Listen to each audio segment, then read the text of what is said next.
नेता प्रतिपक्ष राहुल गांधी ने पहले ही सदन में खड़े होकर कह दिया था कि प्रधानमंत्री नरेंद्र मोदी के कॉन्फिडेंस की हमने धज्जियां उड़ा दी हैं। अब पीएम मोदी में उतनी हिम्मत नहीं है कि सदन में मेरे भाषण में शामिल हो सकें। अब कुछ वैसा ही होता हुआ नजर भी आ रहा है। आप तस्वीरें देख सकते हैं कि सदन में बजट पर चर्चा चल रही है, लेकिन देश का प्रधानमंत्री दिल्ली में मौजूद होने के बावजूद इस सत्र में शामिल नहीं हो रहा है। और तो और हालत ऐसी हो चुकी है कि एक तरफ नेता प्रतिपक्ष राहुल गांधी सदन में एंट्री मारते हैं, वहीं दूसरी तरफ प्रधानमंत्री नरेंद्र मोदी सदन से एग्जिट मार जाते हैं। अब इसी पर टीएमसी सांसद शत्रुघ्न सिन्हा ने कहा है कि अब राहुल गांधी से आंख नहीं मिला पा रहे हैं नरेंद्र मोदी, ये नाजुक सरकार है। तो कितनी नाजुक ये सरकार है और प्रधानमंत्री नरेंद्र मोदी को राहुल गांधी का कितना खौफ है, आप अंदाजा लगा सकते हैं। वैसे भी राहुल गांधी ने पहले ही कह दिया था कि पीएम मोदी के खेमे में असंतोष है, एक छोटी सी चूक कर दें ये सरकार हम गिरा देंगे। अब इस दावे के बाद से भी प्रधानमंत्री नरेंद्र मोदी की टेंशन और भी ज्यादा बढ़ती जा रही है, क्योंकि आप जानते हैं कि एनडीए के घटक दलों में आपसी खींचतान है और तो और भारतीय जनता पार्टी के नेता भी आपस में भिड़े जा रहे हैं। ऐसे हालातों में प्रधानमंत्री नरेंद्र मोदी मीटिंग पर मीटिंग तो कर रहे हैं, लेकिन सदन के सत्र में शामिल नहीं हो रहे हैं। जहां एक तरफ प्रधानमंत्री नरेंद्र मोदी सदन में नहीं जा रहे हैं, वहीं दूसरी तरफ अपने सिर पैर की बातें करने वाले सांसदों को आगे कर दिया है।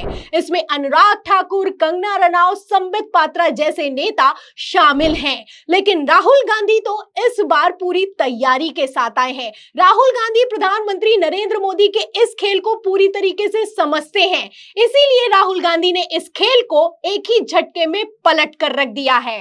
तो राहुल गांधी ने क्या किया है, राहुल गांधी ने कैसे मोदी के पूरे दांव को फेल कर दिया है, आपको एक एक करके बयान सुनाएंगे। लेकिन सबसे पहले शुरुआत अनुराग ठाकुर से करते हैं। जिसकी जात का पता नहीं वो गन्ना की बात करता है। अनुराग ठाकुर जी ने मुझे इंसल्ट किया है, मगर मैं अनुराग ठाकुर जी से कोई माफी नहीं चाहता हूं। मुझे कोई माफी की जरूरत नहीं है। मैं लड़ाई लड़ रहा हूं। जितनी आपको गाली देनी है मैं आपसे कभी माफी नहीं मांगूंगा। मुझे आपकी माफी नहीं चाहिए। तो देखा आपने कि नेता प्रतिपक्ष बनने के बाद राहुल गांधी में कितना कॉन्फिडेंस आ गया है।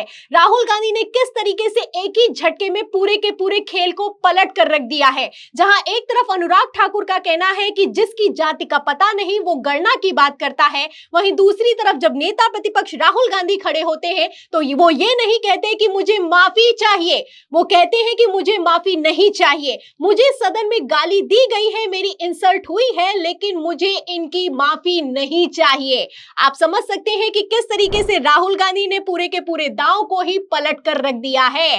अब इसी पर सदन में एक्शन हुआ है। अनुराग ठाकुर का जो राहुल गांधी पर की गई टिप्पणी है उसको एक्सपंज कर दिया गया है, उसको हटा दिया गया है। कांग्रेस माफी की मांग कर रही है, लेकिन माफी मांगना तो दूर की बात है, हालत तो ऐसी हो चुकी है कि प्रधानमंत्री नरेंद्र मोदी का दांव जब फेल हुआ तो उन्होंने अनुराग ठाकुर का बयान अपने ट्विटर अकाउंट पर शेयर कर दिया और शेयर करते हुए लिखा कि मेरे ऊर्जावान युवा सांसद का बयान सुनिए। इन्होंने इंडी अलायंस की जो गंदी राजनीति है उसको एक्सपोज करने का काम किया है। अब जैसे ही पीएम मोदी ने इस बयान को शेयर किया, उसके बाद से बवाल खड़ा हो गया है। राहुल गांधी जो चाहते थे वही कुछ होता हुआ भी नजर आ रहा है। राहुल गांधी अच्छे से समझते थे कि अगर इस पर वो चीखेंगे, चिल्लाएंगे, माफी मांगो की डिमांड कर लेंगे तो खेल वहीं पर खत्म हो जाएगा।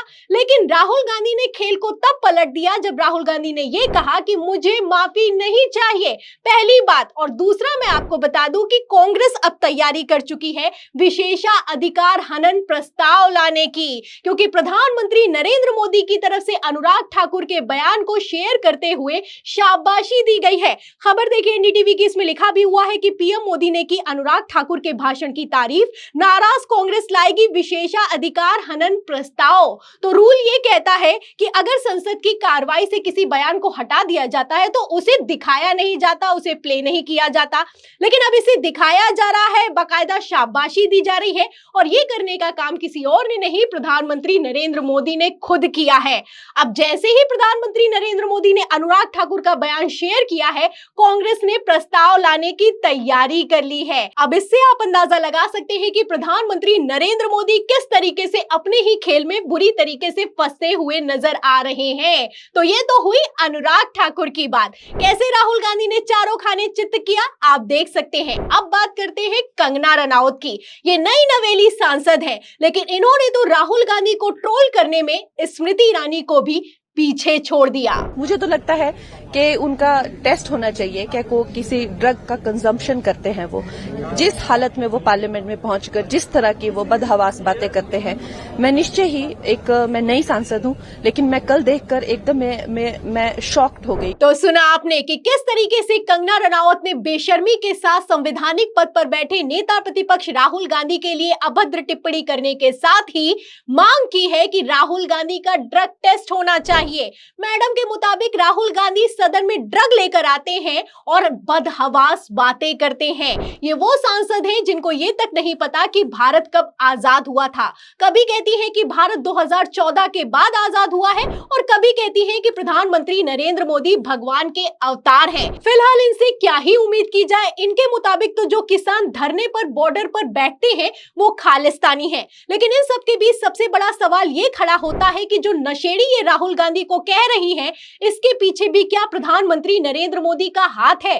क्योंकि नेता प्रतिपक्ष राहुल गांधी संवैधानिक पद पर बैठे हैं और ऐसे हालातों में एक नई नवेली सांसद का ऐसा बयान देना अपने आप में बहुत बड़ी बात होती है। अब ऐसे में जब सबकी बात हो गई है तो संबित पात्रा को कैसे भूल सकते हैं? संबित पात्रा तो इन लोगों से 2 कदम आगे निकल गए हैं। इनको तो इस बात से दिक्कत है कि राहुल गांधी टी-शर्ट क्यों पहनते हैं और सदन में कैसे बैठते हैं। मैं देखता हूं राहुल गांधी जी की तरफ, कैसे बैठते हैं वो।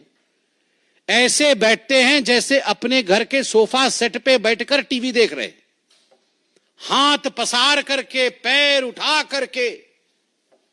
अरे भैया, ये तुम्हारे परिवार का ड्राइंग रूम नहीं है। तो सुना आपने, संबित पात्रा का कहना है कि राहुल गांधी टी-शर्ट पहनते हैं और सदन में ऐसे बैठते हैं जैसे कि सोफे पर बैठे हुए हैं। अरे अपना अपना कंफर्ट है, जो जैसे चाहे बैठ सकता है, जो जैसे चाहे कपड़े पहन सकता है। आप कौन होते हैं टिप्पणी करने वाले?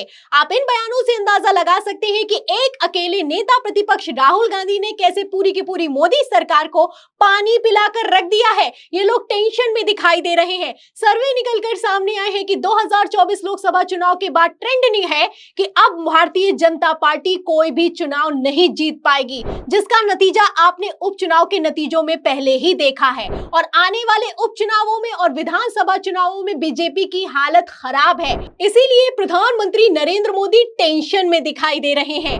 आप अंदाजा लगा सकते हैं कि आखिर क्यों इन सांसदों से बयान दिलवाए जा रहे हैं। कोशिश तो पूरी है कि फिर एक बार फिर से राहुल गांधी को पप्पू साबित कर दिया जाए। लेकिन अब ये बात प्रधानमंत्री नरेंद्र मोदी के हाथों से भी आगे निकल चुकी है।